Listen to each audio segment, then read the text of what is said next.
Pour le cas du Niger, il faut déjà dire que sur le plan légal, le Niger a en la matière, sur le plan légal, une ordonnance numéro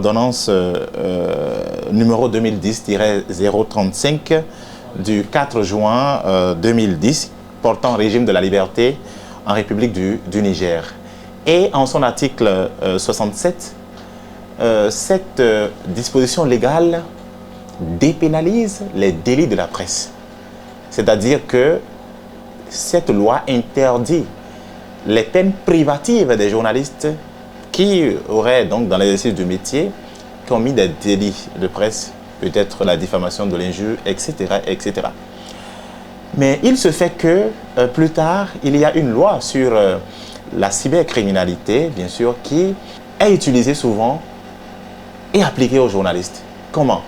Surtout les journalistes qui exercent en ligne, qui exercent sur les plateformes numériques, les blogueurs, ceux qui exercent sur les réseaux sociaux par exemple. Parce qu'aujourd'hui, avec l'évolution des médias sociaux, les journalistes aussi sont présents dans le traitement de l'information en ligne. Mais il se fait que si certains délits de presse sont constatés en ligne, ces journalistes-là sont épinglés.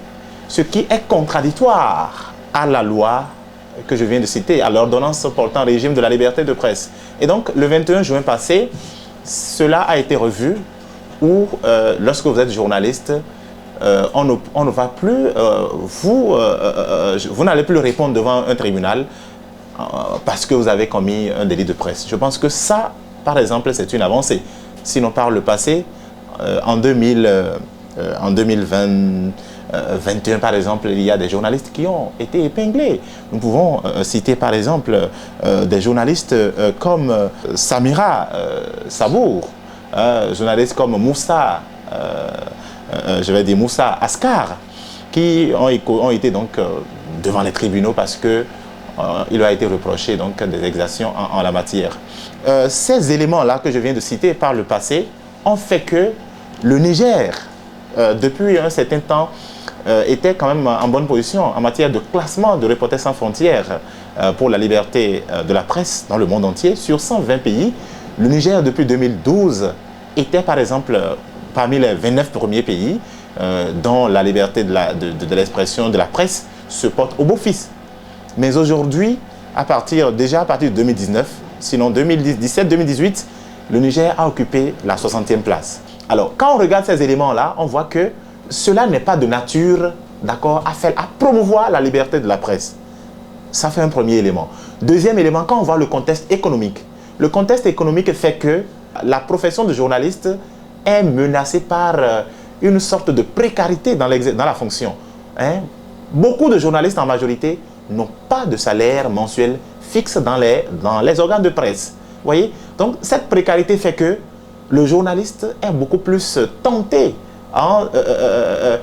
de prêter à un jeu de corruption. Et dans ce cas-là, le journaliste n'est pas indépendant.